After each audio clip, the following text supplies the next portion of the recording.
အခုဒီဗီဒီယိုကိုကြည့်နေတဲ့လူငယ်ကိုယ့်ရဲ့ဘဝကိုကောင်းတဲ့ဘက်ကိုပြောင်းလဲခြင်းပါသလာ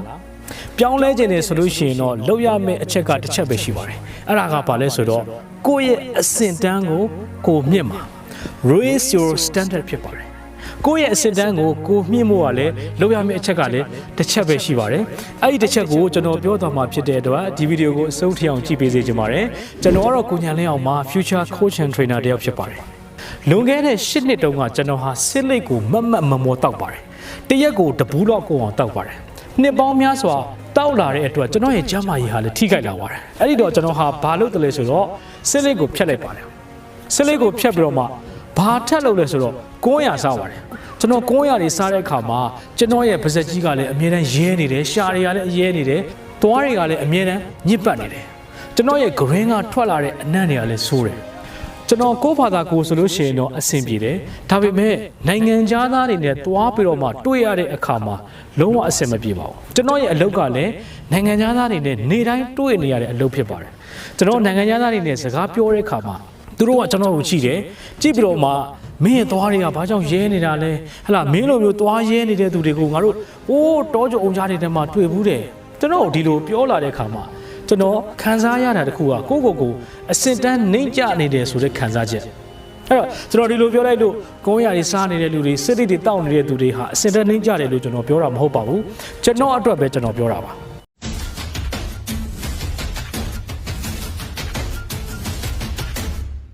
ဒီချိန်မှာကျွန်တော်အစင်တန်းမြင့်ဖို့လိုပါပြီနိုင်ငံသားတွေနဲ့ဒန်းတူနေနိုင်ဖို့အစင်တန်းမြင့်ဖို့လိုပါပြီပါဇက်တွေကလည်းရဲမနေတော့ဘူးသွားတွေကလည်းညစ်ပတ်မနေတော့ဘူးကတွင်းနဲ့တွေကလည်းနမ်းမနေတော့ဘူးအဲ့ဒါဆိုလို့ရှိရင်တော့သိကြတယ်ကျွန်တော်နဲ့နိုင်ငံသားတွေနဲ့ဒန်းတူပါလိမ့်မယ်ဒီတော့ကျွန်တော်ဆုံးဖြတ်ချက်တစ်ခုချရပါတယ်အဲ့ဒါကဘာလဲဆိုတော့ကိုယ်အစင်တန်းကိုမြင့်ဖို့ဖြစ်ပါတယ်အဲ့တော့ကိုယ်အစင်တန်းကိုမြင့်ဖို့လုပ်ရမယ့်အချက်ကလည်းတစ်ချက်ပဲအဲ့ဒီတစ်ချက်ကဘာလဲဆိုတော့ကျွန်တော်တို့အင်္ဂလိပ်လို must လုပ်ရမယ်ဆိုတဲ့အချက်ဒီကျွန်တော်တို့ဘဝရဲ့အစင်တန်းကိုမြင့်ဖို့အတွက်အချက်တစ်ချက်ပါအဲ့တော့ကျွန်တော်ကနိုင်ငံသားတွေနဲ့အတူတူဖြစ်ဖို့ကျွန်တော်လုပ်ရမှာဒီ900ဖြတ်ကိုဖြတ်ရမယ်အဲ့တော့ကျွန်တော်အဲ့ဒီ must လို့ခေါ်တဲ့900ဖြတ်ကိုဖြတ်ရမယ်လို့ကိုမတွေးခင်တုန်းကကျွန်တော်တို့ဟိုတုန်းကကျွန်တော်ဘာတွေတွေးခဲ့တယ်လဲဆိုတော့ should နော်လုပ်တဲ့နဲ့900ဖြတ်တဲ့နဲ့900ကိုဖြတ်တဲ့နဲ့ဆိုပြီးတော့ကျွန်တော်တွေးခဲ့တာဒါပေမဲ့တဲ့နဲ့တုန်းကမအောင်မြင်ခဲ့ဘူး must လုပ်ရမယ်ဆိုတဲ့အချိန်ကြမှာပဲကျွန်တော်ဟာ900ကိုဖြတ်နိုင်ခဲ့တယ်အဲ့တော့ဒီဗီဒီယိုကြည့်နေတဲ့လူငယ်ကိုအစင်တန်းမြင့်နေတယ်ဆိုလို့ရှိရင်ဘာလုပ်ရမလဲဆိုတော့ must ငါလုပ်ရမယ်ဆိုတဲ့အကြောင်းအရာဒီကိုအစင်တန်းမြင့်ပေးနိုင်တဲ့ကိုအစင်တန်းမြင့်ပေးမဲ့အရာဖြစ်ပါတယ်အဲ့တော့တခုတော့ရှိတယ်ကျွန်တော်တို့က must လုပ်နိုင်ဖို့ကိုကျွန်တော်တို့ကဘာစဉ်းစားရမလဲဆိုတော့ကိုယ့်ရဲ့ identity ကိုရွေးဖို့လိုတယ်ကိုယ့်ရဲ့ identity ဆိုတာဘာလဲဆိုတော့ကိုယ့်ရဲ့ဖြစ်တည်မှုဆိုကြပါစို့ဒီဗီဒီယိုကြည့်နေတဲ့လူငယ်ဟာတားကောင်းတစ်ယောက်ဖြစ်ချင်တယ်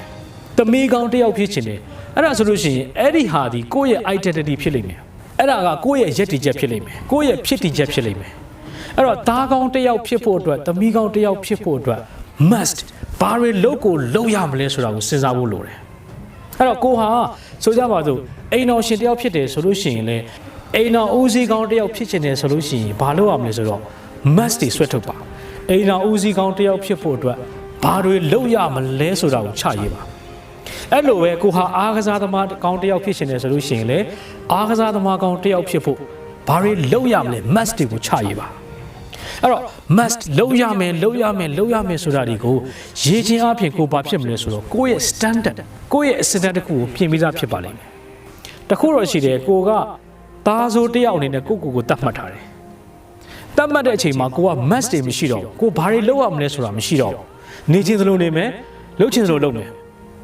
ဆိုတော့အဲ့လိုနဲ့နေလာလိုက်တာဘာဖြစ်သွားလဲဆိုတော့ကိုငါဟာစိုးတဲ့လူတစ်ယောက်ပဲလို့တတ်မှတ်လိုက်မိတယ်အဲ့လိုတတ်မှတ်လိုက်မိတဲ့အခါမှာခုနကပြောတဲ့အစင်တန်းမြင့်မှုစဉ်းစားတဲ့အချိန်မှာခတ်သွားတယ်